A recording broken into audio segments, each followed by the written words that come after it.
Le domande, i temi sono stati sviscerati da tutte e quattro le realtà imprenditoriali. Molti concordavano su delle tematiche principali.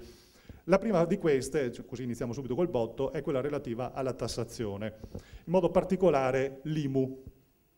Sapete, l'IMU è la tassa che sostituirà l'ICI. Le amministrazioni comunali potranno incidere sulla percentuale, naturalmente, non sul farla applicare o no, chiaramente, perché questo non è possibile. Sulla percentuale sì. Quindi un giro veloce, ma anche se serve anche meno di 3 minuti, così per rompere il ghiaccio. Insomma, cominciamo con il primo candidato. Buonasera, Osvaldo Biancon. Scusate la voce forse un po' rotta perché sono emozionato, come ha anticipato Cibin. Sì, anche Fabrizio va bene lo stesso. Io, come ha anticipato Fabrizio, sono un neofita e quindi farò del mio meglio.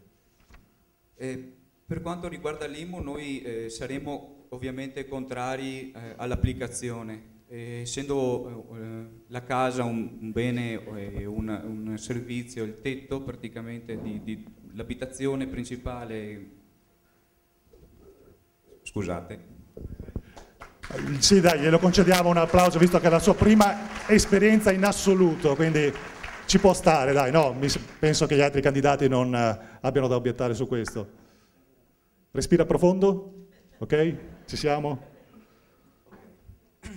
Noi saremo contrari all'IMU, però ovviamente lo Stato, la nazione ci impone di applicarlo. Purtroppo la situazione economica non è delle migliori. Cercheremo in qualsiasi modo di ridurre le spese comunali e quindi poter mantenere la tassazione più bassa relativa all'IMU. Questo è quello che proveremo a fare. Perfetto. Qui magari non teniamo neanche conto, è proprio giusto per rompere il ghiaccio. Forcolin, velocemente, anche lei? Sì, l'IMU ovviamente è stata reintrodotta con il famoso decreto Salva Italia a novembre, perché stiamo parlando di un'imposta municipale che sostituisce l'ICI. Io appartengo anche come forza politica di centrodestra a un governo che si era insediato nel 2008, un governo Berlusconi, che aveva abolito l'IMU, l'ICI prima casa. Quindi sicuramente contrari a questo tipo di tassazione. Oggi ci troviamo, e quindi rispetto alla nostra coerenza dell'esenzione di questa imposta municipale, ci troviamo a doverla sopportare a livello di amministrazione comunale, ma ci troviamo a doverla sopportare soprattutto per dei minori trasferimenti che ci vengono dati dall'erario e che quindi impongono di fatto di alzare l'asticella fiscale alle amministrazioni locali, ai sindaci, che devono rispondere così in prima persona ai cittadini. Viceversa dovrebbe essere l'erario, dovrebbe essere lo Stato centrale a dover intervenire in questo senso. E la cosa che ovviamente l'anomalia più assurda in questo contesto è che nell'applicazione dell'IMU seconde case, che poi per tutti i cittadini sanno bene che non vuol dire la seconda abitazione, ma vuol dire anche la pertinenza dell'abitazione principale, vuol dire anche il negozio, il capannone, l'area industriale, quindi vuol dire sicuramente anche tutta questa platea, diventa sicuramente un balzello enorme. E appunto la drammaticità di tutto questo è che il 50% del gettito che noi introitiamo va girato all'erario romano, quindi alle casse centrali. Quindi alla faccia di quell'autonomia, di quel federalismo tanto promesso, oggi dobbiamo alzare l'asticella fiscale ai nostri cittadini e ahimè dobbiamo anche dire purtroppo di queste risorse guardate che il 50% non rimane nelle casse comunali ma va girato all'erario centrale. Quindi difficoltà per l'amministrazione comunale, difficoltà nell'interloquire poi col cittadino e far capire questo messaggio. Contiamo di lavorare attraverso almeno una modifica regolamentare dell'IMU, in modo tale che l'amministrazione comunale, un sindaco, una giunta possa rimodulare almeno sulle rendite catastali e far pagare un po' di più chi ha la rendita più alta, un po' meno chi ha la rendita più bassa, per dare un'equità sociale e veramente un messaggio importante in questo momento difficile per le nostre famiglie. Carpenedo.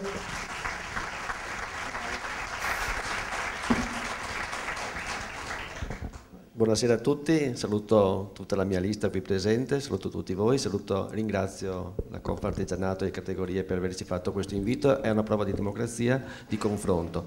Io sono un amministratore, faccio parte della giunta uscente, una giunta che ha lavorato con responsabilità e anche su questo tema abbiamo discusso in modo approfondito per poter salvare il sistema Italia. Corrisponde al vero a ciò che diceva poco fa il sindaco, ma io vi ricordo che abbiamo dovuto procedere anche noi sulla tassazione IMU, che riguarda sia la prima casa, che riguarda la seconda casa, riguarda le pertinenze rurali, riguarda anche l'addizionale IRPEF. Su questo aspetto, per chi non lo sapesse, noi abbiamo applicato lo 0,5%, cioè abbiamo aumentato di un punto quello che...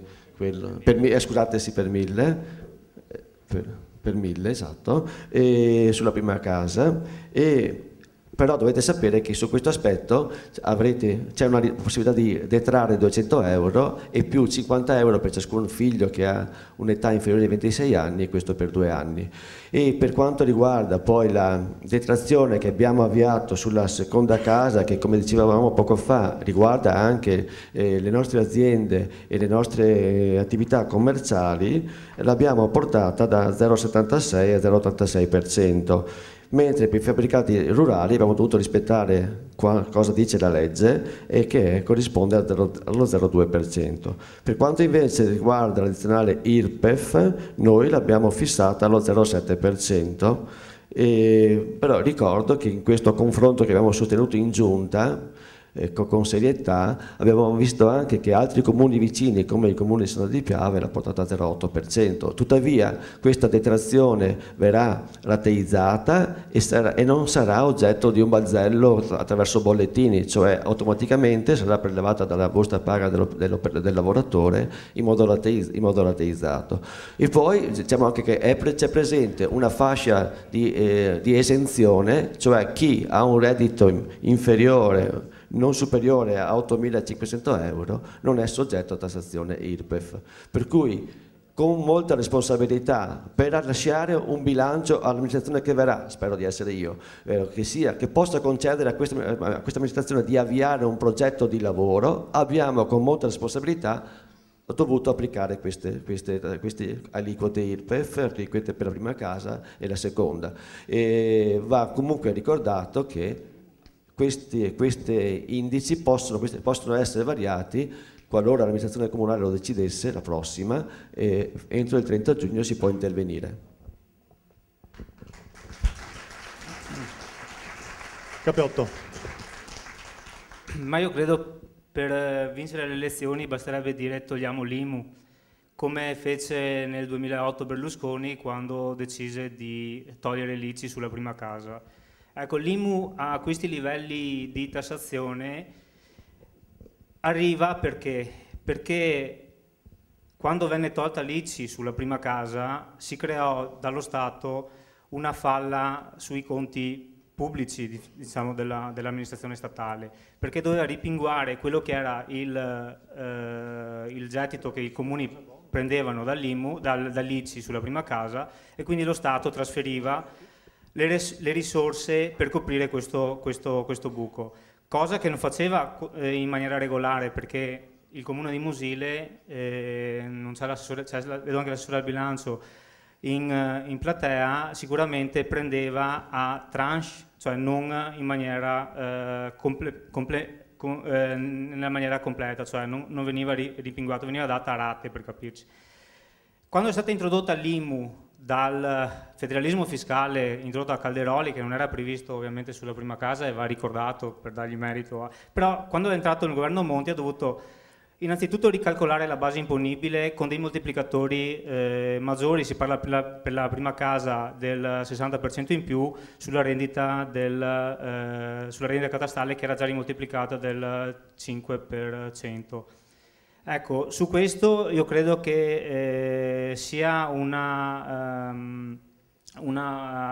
tassa sicuramente iniqua l'IMU, perché va a tassare quella che è la prima casa, però credo che non ci fosse alternativa per rimpinguare quelli che erano i conti, perché si era aperta una voragine sui conti dello Stato, e non è neanche vero che il 50% di tutta l'IMU torna nelle casse romane, torna il 50% delle attività produttive e delle seconde case, quindi la prima casa rimane comunque nelle casse comunali, quindi questo va per onor di cronaca, va detto.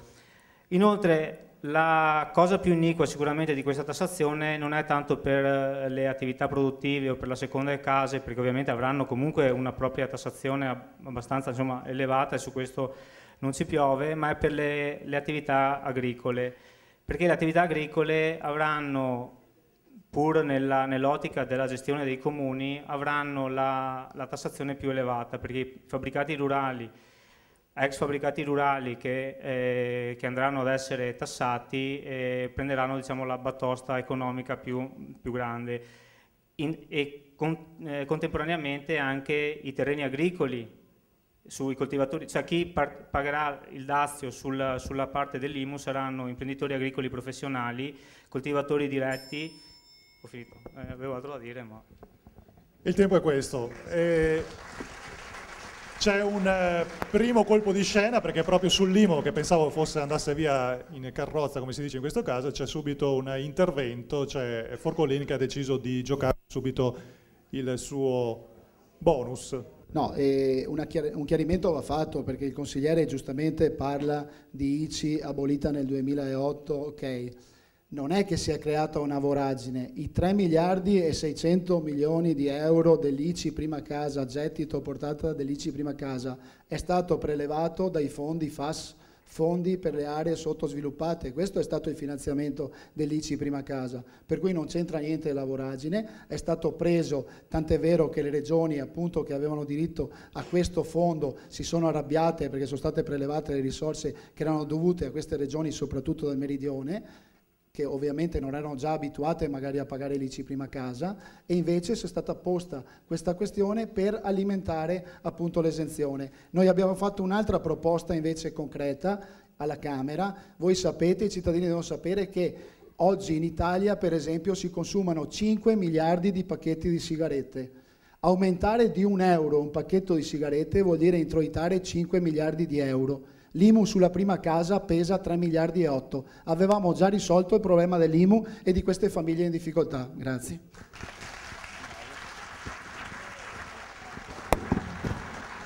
Ha la possibilità di controreplica, Cappiotto.